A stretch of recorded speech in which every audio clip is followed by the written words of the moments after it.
Eu queria que você falasse na prática para essas mães. Como é que eu estimulo um bebê de uma maneira que ele se desenvolva, né? Uhum, Mas que eu não interfira, uhum. né, nesse desenvolvimento. E qual é a melhor maneira, Sim. né? Ahn, bom, a gente precisa entender que o nosso papel de adulto é criar tempo e condição. A gente nunca precisa ensinar um bebê a rolar, a andar, a dormir, por exemplo. A gente não ensina essas coisas. É natural que o bebê, ele vai aprender isso, desde que nós adultos a gente crie tempo e condição. Então a gente vai dar tempo, entender que é o tempo da criança, ter muita empatia pela criança porque ela está aprendendo a existir no próprio corpo. Ela nem sabe que ela existe dentro dela. Então a gente vai dar esse tempo, oferecer muita empatia, confiar que dentro dessa criança tem uma sementinha que quer crescer, que quer andar, que quer fazer, ela quer fazer isso. Mas a gente não precisa antecipar nada disso, a gente precisa observar. Então a gente dá esse tempo para essa criança, porque ela não vai sair do nosso barriga e vai começar a andar, né? Ela tem um tempo para isso. Então, a gente vai oferecer esse tempo, a gente não vai antecipar nada.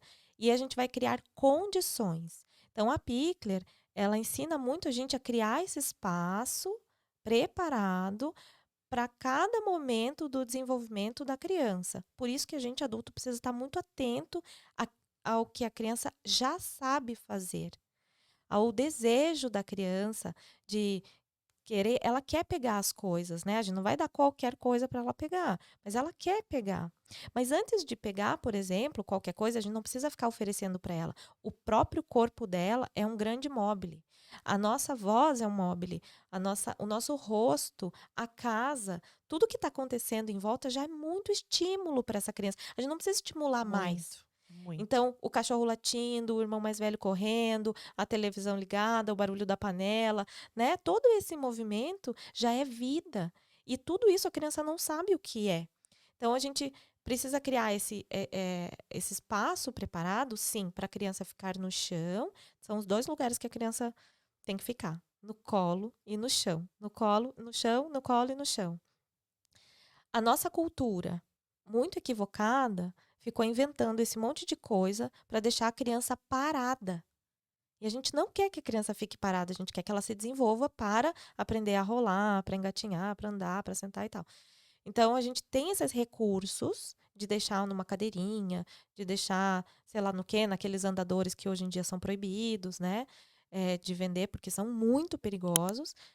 É como a gente largar a chave do carro para uma criança dirigir, assim. As crianças tiveram muitos acidentes com os andadores, por isso eles foram Sim. proibidos, né, a venda. Mas tem gente que usa ainda, que ainda foi passado, né, de um filho para outro filho, ainda tem gente que usa. Mas acidentes de cair e tal, de escada, assim, acidentes muito sérios, né? Então, por que a gente criou essas coisas? Por que na nossa cultura existe essas coisas? Para os adultos. Para os adultos poderem continuar vivendo a vida deles, para continuar conseguindo fazer o que tem que fazer, para tomar um banho, para isso. A gente precisa disso.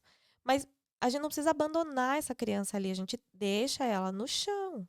A gente não deixa em cima de um sofá, porque é perigoso. Minha filha, inclusive, ela caiu da cama, né? Então a gente sabe que ai, mas o meu bebê não vira. Meu marido sempre falava assim, até virar. O pediatra uma vez falou É, assim, ela não tá virando até ela virar. E aí sim. ela vai cair. Isso é muito perigoso, gente. Né? Tem traumatismo craniano, é sério. Então, os dois lugares mais seguros para essa criança é no colo e no chão. No chão, ela vai aprender que ela tem um corpo.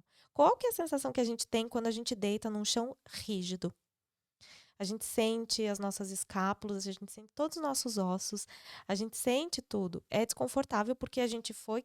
é, a nossa cultura foi criando sofá, cama, cadeira, para um corpo adulto. Mas o bebê precisa do chão para ele entender o próprio corpo. E aí, quando ele está cansado de ficar no chão, né? As crianças ficam cansadas. Cansa Sim. ficar no chão, né? Até porque aquele corpinho que estava organizado dentro do útero, arredondadinho, quando você estica ele no chão, aquilo não é orgânico para ele, por isso que ele precisa do colo, para se reorganizar de novo, que é ir para essa posição fetal, né? Ir para esse arredondamento. Então A gente ali chama de ele expansão e contração, né? Então, ele Exato. expande e contrai.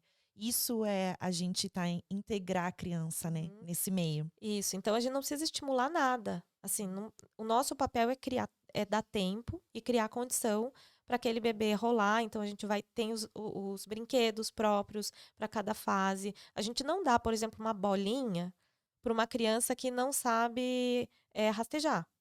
Vai ser muito frustrante para ela, porque ela vai querer pegar a bolinha, às vezes não cabe na mão dela, aí ela não consegue pegar e levar até a boca, né? Porque ela vai fazer isso, é natural. Então, a bolinha vai longe e daí ela se frustra, porque tipo, tá, não consigo pegar, né? Então tem Sim, cada objeto, a gente oferece tecidos, lenços, mas a gente nunca abandona essa criança, inclusive no chão. A gente tá muito atento. A gente tá atento àquilo que ela já consegue fazer.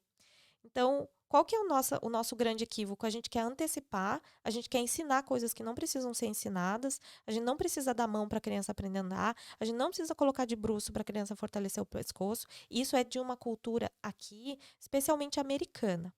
Tem o tal do tummy time, a hora da barriguinha, colocar a criança de barriga para baixo.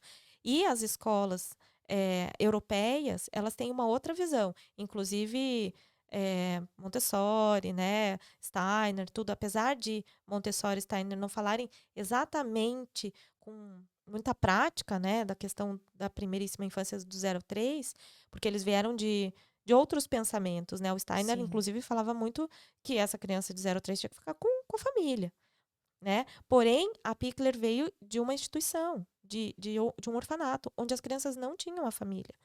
Então, é interessante a gente pensar que tudo faz parte de uma certa constelação de educação, de olhar para a infância, que é importante. Essas pedagogias, essas abordagens, esses estudos, Piaget, Vygotsky, não sei o quê, olhava para a criança, assim, é importante a gente olhar para ela. Ela tem desejo e, acima de tudo, a Pickler fala, o bebê é um sujeito. Ele é um sujeito. Então, é um sujeito capaz. A sim. gente acha que o bebê é incompleto, mas ele é completo naquele momento que ele está vivendo. Ele já sabe fazer o que ele tem que saber fazer. Então, a gente acha, deixar a O criança bebê, lá quando ele brincando. nasce, ele não sabe que ele é uma pessoa, né? Existe esse período de esterogestação. A gente pode até dividir essa caixinha um pouquinho, porque a gente sabe que do 0 aos 3 meses, ele ainda nem entendeu que ele saiu do útero da mãe. Exato. Então, ele tá ali querendo ser acolhido o tempo todo, por isso que a gente fala do colo, que eu acho que o colo é fundamental para isso. E as mães, elas falam: não, eu quero que o meu filho aprenda a dormir sozinho. Então, com 1 mês, ele já vai pro berço. Só que ele nem sabe que ele nasceu. Ele nem se entende como um ser humano, né? Ele não tem essa, como é que eu posso falar? Essa cognição, né, no cérebro Uhum. dele. Então, não tem como ele saber quem ele é. Uhum. Para E ele se aí, sentir seguro, ele precisa ser segurado. exato. E com 0 a 3 meses a gente tem esse período. Então, eu acho que o estímulo correto para esse período é o colo. Colo. O A criança precisa contato, do colo. a pele, Uhum. a massagem que a gente Isso. pode fazer, né, com a O criança. que